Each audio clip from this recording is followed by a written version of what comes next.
Okay, so this is still new to me. Hello, everyone. I'm not used to speaking without an audience. I'm just going to try to imagine everyone, with a cup of coffee or tea, whatever, in front of your laptops. So first of all, I want to thank the organizers for having me at Munich Frontend Conference virtually. I know it's been really tough for conferences everywhere with this whole situation. I really hope things get better, and also like for resolving all these technical issues. And we're proceeding as planned. So this is gonna be a bit of a CSS talk. I was pretty excited when Doug started talking about DevTools because I'm like, oh, it's like there's a theme because Benedict's going to talk about DevTools later as well. So I'm like, oh, this is a secret DevTools conference. No, I'm just kidding. But I really love CSS. I have loved CSS ever since I picked up web development. And I do like JavaScript. Don't get me wrong. I just love CSS more. And sometimes, even though you love something a lot, over time, that feeling might fade, but not so with me and CSS. In fact, I'm even more excited about CSS today than I was when I first started. Why? Because, like every good relationship, both parties must evolve and grow. And CSS has evolved and grown so much over the years. Now, I'd like to think that I also did too, but that's another conversation. Today, CSS. So recently, I've been thinking a bit more about how to show people who find CSS confusing or frustrating, or simply just new to it, right? What is a good way to show them how things are easier now than before? So I got hit by some inspiration last year after the Flexbox Inspector was released in Firefox DevTools, because it showed me numbers, it showed me calculation, it showed me what the browser was doing to my Flex items. And I've always relied very heavily on DevTools for building layouts because I play around with grid and a lot of the layout properties a lot. But Flexbox really opened my eyes to the possibilities of what DevTools could do. Now, if it were up to me, I would talk about CSS for days, but don't worry, they clearly gave me a time limit. So I picked a few specific CSS properties to cover today. So let's get into Flexbox. I'm not going to cover the whole Flexbox spec. I've specifically picked Flex Basis because I feel like this is a property that is especially misunderstood. So Flexbox can be confusing for some people. I feel like because the end size of your box, of your element, is not entirely determined by you. Flexbox is also the first layout model that establishes a parent-child relationship. So you do a display flex on a parent container that makes all of its children flex items. This is kind of a new mental model, right? So the browser calculates the end size of the flex item based on the different values of flex grow, flex shrink, and flex basis. So it's the interplay of these three values that determine your end size. And it's pretty tricky because it's math, right? I'm not the most intuitive math person. So conceptually, I like to see the actual numbers, but we couldn't before, right? The browser just does some magic things and then your box shows up and you're like, that's not the size I specified. So I hope that now with the Flexbox Inspector, I hope that things can become a little clearer. Now I keep talking about Flexbox Inspector. What is it? The browser that you're seeing on screen right now, it's Firefox DevTools. So if you open up the inspector and you look at your source code, if you have anything that is a display flex, you'll see this tag here that says flex, click on it. What this will do is this will toggle, hang on, inspect. So yeah, this is the one I want to toggle. So if you can look on my demos page, you can see that there's an overlay toggle. And if you go to the layout tab, you'll see there's this section called Flex Container. And when you go to Flex Items, it actually shows you some numbers. And I'll talk through these numbers a little bit later.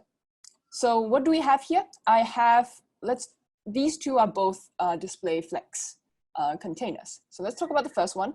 If you can see the class name, I called it Flex Auto for good reason, because the code for both these containers are exactly the same, except that the flex basis for the items within them are different. So the first set that I'm highlighting right now, all the boxes have a flex basis of auto, and the second set has a flex basis of 0. And we're going to look at what the differences are. So one interesting thing is, okay, I'm going to go back and highlight this. So flex auto, so for Flexbox, there are a number of keyword values you can use for flex items. So it's hard to remember exactly what they do off the top of your head. I can't remember them either, but what I do is I can go to the computer tab. I can click on, I can filter for flex, and you can see what auto resolves to. So auto resolves to a flex grow value of 1, flex shrink of 1, flex basis of auto. Right, so if we go through all three, the last one is, so the last one is, before I click browser styles, you'll notice no CSS properties found, is because I didn't set anything on it. And when you don't set anything on it, the flex item gets an initial value. So because the parent is a flex container, it's still going to be a flex item, even though you didn't specify any flex property values on the child, it does have flex property values. So the browser applies them, and you can see it's the initial value of any flex item when you just put a display flex on the parent and nothing on the children is a flex grow value of 0, shrink of 1, and flex basis is auto. So this is what we have. This is the setup. I'm going to go back to the layout. So Flexbox takes into account the free space in the flex container, right? And what is free space? I'm going to do some browser window resizing, which I do very often. I joke with people that my job involves resizing the browser 1,000 times a day. You mean you don't? Sorry, that was a bad joke. But free space here is, if you can look at my cursor, this bit that I'm trying to circle and this bit that I'm trying to circle, this is considered free space, which is space that is not occupied by text nodes. Now the browser by default is not going to break words. They're not going to break individual words. So if I resize this, I shrink it, right? The minimum size an item can shrink to is the length of the longest word. So I'm just going to push this a bit more. And so the minimum size would be, for the first two, it will be space plus the full stop at the end, because that's treated as one unbreakable entity. And for the third one, it looks like it's space. So, okay, so that's the length of space, that's the width of the box. Now, when there is no explicit width set on a flex item, which means that the value of its width is auto in this case, and the flex basis is also auto, the browser is going to use the content size as the starting point to calculate your end size. So I'm going to bring this up a bit so that you can see. So what the browser is going to show you in the layout panel is that it'll tell you the starting size. In this case, it's content size, and then tells you the final size. So who have I selected here? Let's select the first one. So there is some space. There's some space available, and it has been distributed. And the inspector is going to tell you, oh, hey, this item was set to grow, and this is the value, 38.5 pixels. This is how much I made it grow. And then there's your final size. So what content size means here, this is the width of the sentence, give me 1 unit of free space, full stop. If we look at the second item, I'm going to highlight that. A bit similar, the content size is slightly different, but it grew at twice the amount because the flex grow factor was set to 2. Now there's some sub-pixel rounding up going on here, but if you go back like 38.5, 77, it's about twice. And if you go to the last one where the flex grow is 0, means no growing, there's no growth, and the browser doesn't grow at all. Its final width is its content width. So now I mentioned min content, which was like the space of the longest word. It has a, how should we put this, a counterpart called max content. And now what max content means is it usually is the maximum amount of space required for everything to lay out in one line. So when there's lots of space, this third element here, this is the max content width. So only the amount of space needed for it not to break. So that's max content. So now what's interesting with Flexbox is that if I set an explicit width, So let's pick this fella, the last one. I'm going to set a width of 200 pixels. What's going to happen is, and now let's go at the layout. The starting size is now 200 pixels. So 200 pixels is now the starting point of the calculation. It just so happens that this particular item has a grow of 0. So no additional funny business, final size is 200. Now what's even more interesting is if I have an explicit flex basis value, so let's not change anything except flex basis. I set this to 300. What's gonna happen is, okay, the starting size now becomes 300. Yes, you have a width. Yes, the browser knows that you set a width of 200, but it's like, nah, I don't care. My starting size is now 300 pixels because the flex basis value actually trumps the width as the starting size calculation. So I hope this kind of clears a bit of things when sometimes you feel that your flex item is kind of sized very weirdly by the browser. Why I wanted to show what a flex basis of 0 does is, even though the flex grow factor is a ratio of 1 to 2 for the first and second items, the size, the actual end size of the first to second item, it's not twice. Just to prove a point, I'm going to go back and let's check the numbers, right? The end size is about 302. For the second one, it's about 405. This is not double. If you did want that sort of a sizing effect, what you would do is, in the second set of examples, you would set your flex basis to 0, because when you set the flex basis to 0, what happens is the browser doesn't take into account the content size at all. So this width is ignored. So everything that is set to grow, that's considered free space. So earlier I mentioned this bit is free space and this bit is free space for the first container. But for the second container, all of this is free space. So the width, the final size of the first element in flex 0 is about 300, let's round it up, 320, right? For the second one, about 640. So because the content size no longer factors into the initial calculation, you can get an effect where one item is twice the size of the other based on the flex grow value. So hopefully this kind of answers a few questions about the quote-unquote weirdness of Flexbox. And one nice thing about the inspector, the Flexbox Inspector, right, is let's do this. I'm going to turn off the overlay, right? If we do something like, and I hope this works, if I give it a width of like really, really big width, no, flex grow value, sorry. Boy, that was not what I wanted. Sorry. I just wanted to show what else the inspector is going to do. I'm going to set this to like 99999, right? And if we go back to this, the inspector is kind of, I would say, smart enough to tell you that this is also a minimum size. And there's a lock here that tells you that it got clamped. So this is also the minimum size of what, because this is a ridiculous grow factor. It has eaten up all the space. And so it has caused, even though there is a grow factor on this first item, it's like, nah, it's squashed to its minimum size. So pretty interesting.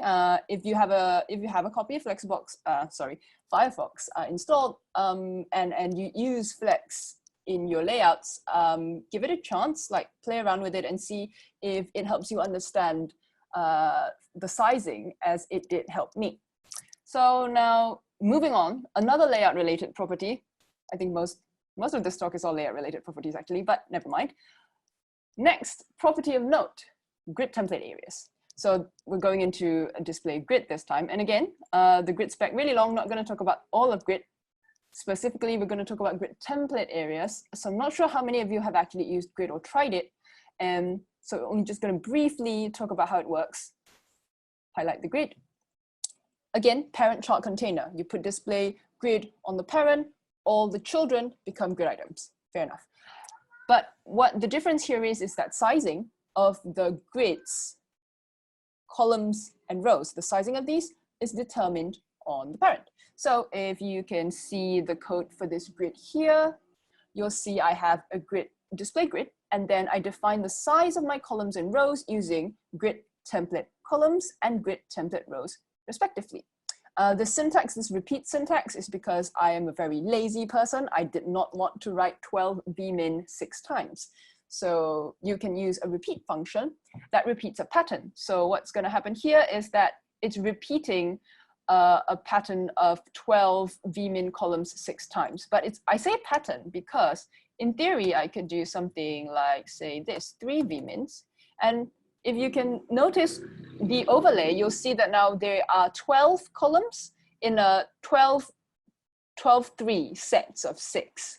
So that's what the repeat function does. It repeats a pattern of columns, so to speak. So the additional property that you can add in addition, so this first 3, display columns and rows, this is the bare minimum for you to get a grid up and running. Grid template areas is an additional thing that allows you to name specific areas on your grid. So if you look at the syntax here, it's a bit squashed because DevTools kind of like squishes everything together. But what you can do in your code editor, if you're using a monospace font, is you can kind of line everything up. So it's kind of a visual representation of how your grid looks like. So this is a 9-cell area. I named it beer. It's actually a beer emoji. I'm so uncreative. So beer, pretzel, castle. Call it what it is. If you have a dog, name him dog. Anyway, so what I have here is a 9-cell area called beer, 4-cell area called pretzel, 6-cell area called castle. And what's convenient about this particular syntax is that this is a small example, 3 grid items. I feel that this is particularly useful for when you're using like a full page layout, like lots of items, maybe, you know, you've got header, footer, you've got articles, you've got like hero images and things like that. Maybe you have like 20 items, for example. And on a full page layout, right? In these days, we are probably going to do something responsive, which means that your layout is going to change at specific breakpoints. So maybe there are like about 4 breakpoints, just for example, right? Are you really going to go to each of your 20 items, especially if it's a big shift, right? Are you going to go into each of your 20 items and write the positioning code for them for every breakpoint? That's a lot of work and really hard to keep track of. So what you could do with grid template areas is like for a different breakpoint, you could just adjust how you wanted the cells, the space and the positioning of the cells. For example, so let's say, you know, pretzel doesn't need 4 cells, right? Let's give it, say, 2. So what's going to happen is I'm going to do this and this. So just by changing the code, controlling the code from the grid template areas, I can control the position and the sizing of my grid cell. If I highlight the children, how this works is that you can assign your grid item to an area. So for the first box, I assigned it to a grid area called beer. For the second one, pretzel and castle, respectively. After you've assigned that, you technically don't have to touch your children anymore. If you want to switch its position, you can focus all your code and you can put all your grid code for the media query. So let's say you have 4 breakpoints. You would probably make the changes in the 4 grid parent code in each particular breakpoint. So I feel that this makes things more manageable and easier to maintain. So the syntax, I forgot to mention earlier that each line within a pair of codes represents a row, and each item within the line represents a column. So it has to match up, right? So in this 6 by 6 grid, so let's say I mistyped something and I'm just gonna like do this. Your whole code is moot because it's a syntax error. The browser doesn't know what to do with it. So you gotta, that's one thing to take note of. You have to make sure that, you know, it matches up. But yeah, I think this is pretty useful. And with the grid inspector, what you can do, if you again go back to the layout panel, so there is a section for Flexbox. If there's a Flex container, there's a section for grid, and the box model is there. In the grid section, what you can do is, because I have multiple grids on this page, right? You can kind of toggle multiple grids at the same time, which is helpful if again you want your grids to you want to check alignment or something. You can change the color of the overlay if you want it, and you can choose to display line numbers or area names. So if the area names are kind of like distracting you, you can turn it off, but when you want to check it, you can turn it back on again. So I think this is a pretty useful feature. Let's keep the line numbers on, turn this off. So one of the things that is relatively new, because grid came out in 2017, but last year, I would say near the end of last year, Firefox actually shipped subgrid, which covers things that were in the level 2 of the grid spec. So when they shipped grid, there were some features that didn't make it because a lot more deliberation was required. Subgrid is one of this. So the current iteration of grid in almost every browser except Firefox, who has shipped subgrid, if you use grid in all these other browsers that support grid, at the moment, you won't be able to do something like nested grids. It's not that you can't nest the grids, it's just that when you nest a grid, content within the grid item doesn't know about the main grid. Let's try to explain this with some visual help. So I'm going to move on to this part. So let's turn this on. So this is a grid. Now open this up. Here we go.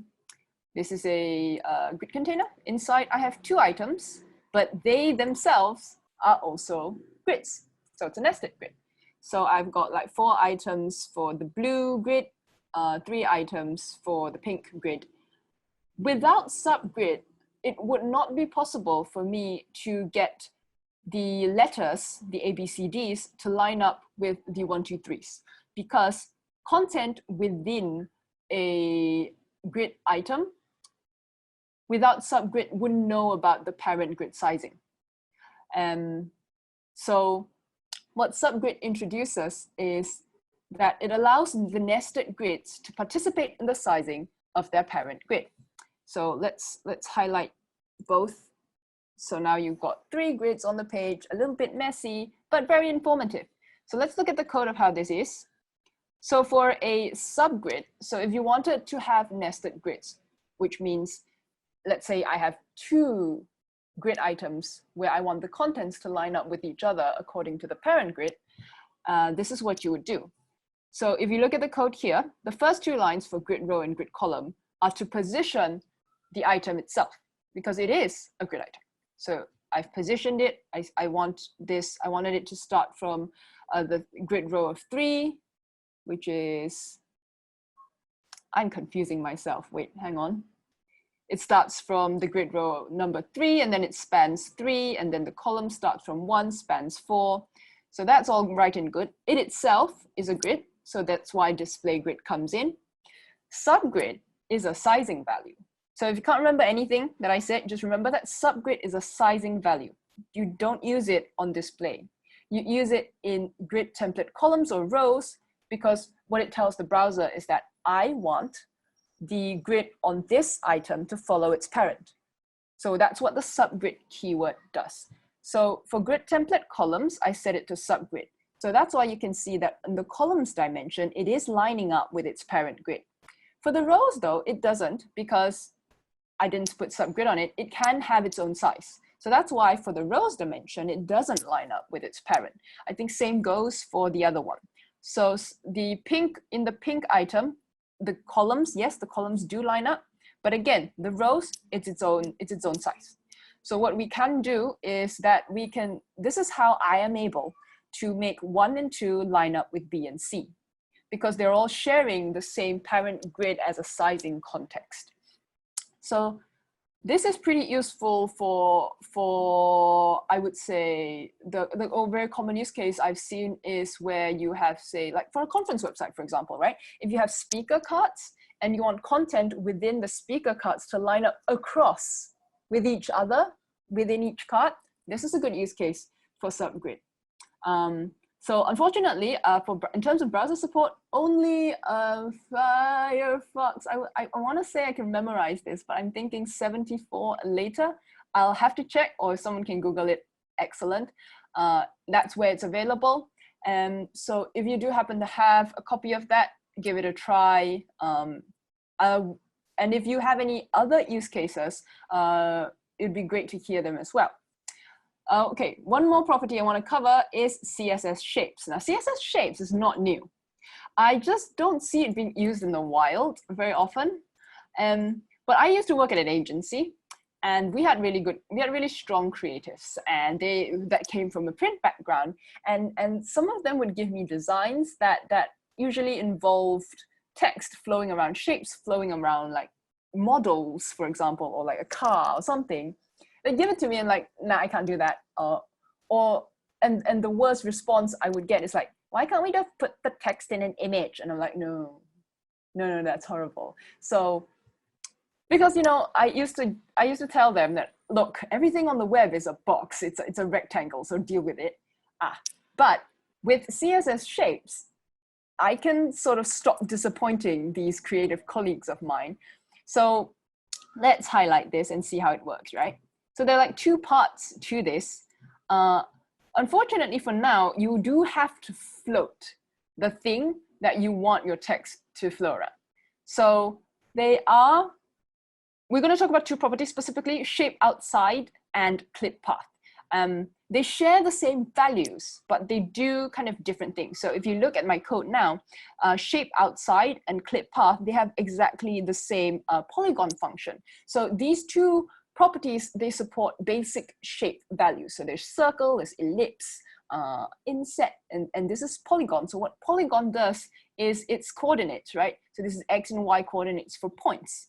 So when you have the inspector open, you can click on this like icon-y thing here, and there's an overlay. There's going to be an overlay on your shape.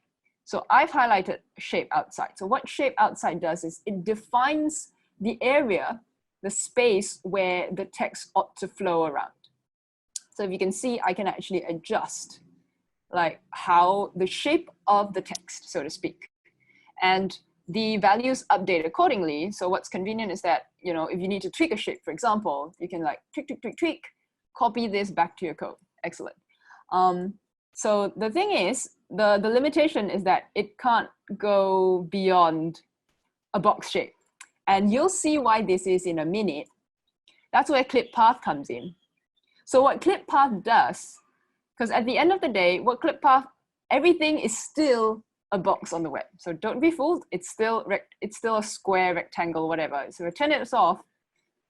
This pink thing is still a box. What clip path does is it just clips away the bits that you don't want based on your polygon shape that you give it. So if I instead tweak the clip path values, I get to tweak the shape of whatever the shape is, right? Oh, I'm very bad at talking. So again, that's the difference between clip path and shape outside. And that's why they're used together, because one is to control the actual shape, and the other is, so clip path is to control the actual shape, and shape outside is to control the shape of the text that is flowing. So you want the two of them to match up. And so this particular feature in DevTools makes it really, it's a very convenient, I would say, visual tool, as opposed to you having to kind of figure out what the polygon coordinate should be somewhere else and then kind of put everything back. You can do it directly in the browser. I think I'm running out of time, so let's go for a demo, so a more integrated approach for all these properties. So what I have here, and I hope it works. So let me move this out of the way. So this is like a pretend site. Recently bought a Switch. First game was called Okami, which this is not Okami. This is Okami Den, which was not ported. Anyway, let's see if this chat function works. Hey, so this is a pretty common thing that we see on websites these days. And so what is possible with these newer CSS features that I wanted to highlight is that I talked about Flexbox a lot in the beginning, right? So something like this, where the chat usually starts at the bottom, it's fairly straightforward to do something like this using flex values, because what you'd have to do here is, how should we? I didn't talk about auto margins, but what happens when you have a flex context is that auto margins work in all 4 directions. So if you use a display block, you couldn't center something vertically, and this is always the butt of all the layout jokes, right?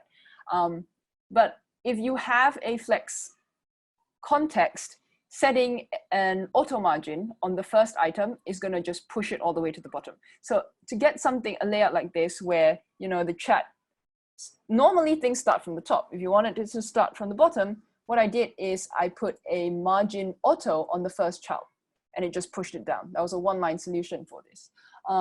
Something else that we could do is that the layout, right? The layout for this, these items. There's a left, right thing, which was really popular back when I did agency work.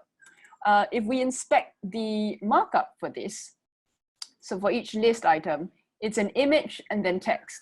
Even though the next one, where the image is on the right, it is still the same, it's still the same markup from the source perspective, but visually you can kind of tweak the order without having to mess up the markup. And I think this is a pretty good example of when you don't get to control the markup. For example, if you use a CMS and these list items are generated, right? It used to be really tricky. If you want to do something like this, you'd have to kind of, I don't know, I've seen people use JavaScript to kind of shift the DOM elements around, kind of unwieldy. Now you can do it with Flexbox. Of course, there are still lots of things that I would like from CSS and from DevTools. Even though I just highlighted a lot of really cool features, there are some things that I would love to have at the moment. I'm Chinese, so I speak Chinese and I read Chinese. East Asian languages like Chinese, Japanese, and Korean, they can be laid out vertically as well. And even though CSS allows me to lay out my text vertically, it kind of gets confusing when we do margins and positioning, because the top, bottom, left, right is always relative to your physical dimensions. But when you flip your content around, it kind of starts getting confusing, because if my text starts from right to left, then, and if I want to apply a margin to the left of it, do I do top or do I, like things like that? And they are CSS properties that are going to be direction agnostic. They're called logical properties. But for now, it's hard to inspect, even with DevTools. So these are some of the things on my personal wish list. But what I really want is for all of you who graciously granted me your time today, I want more people to try out these new CSS properties. You don't have to use all of them or any of them if they don't apply to you, but I just want to have you keep them at the back of your mind. So just in case, one day you need something like that, you know that you can reach for it and do a lot of these things with just a few lines of CSS, as opposed to all kinds of hacks or JavaScripty things. And I also hope that DevTools can help you figure out these things just like it helped me. Thank you very much.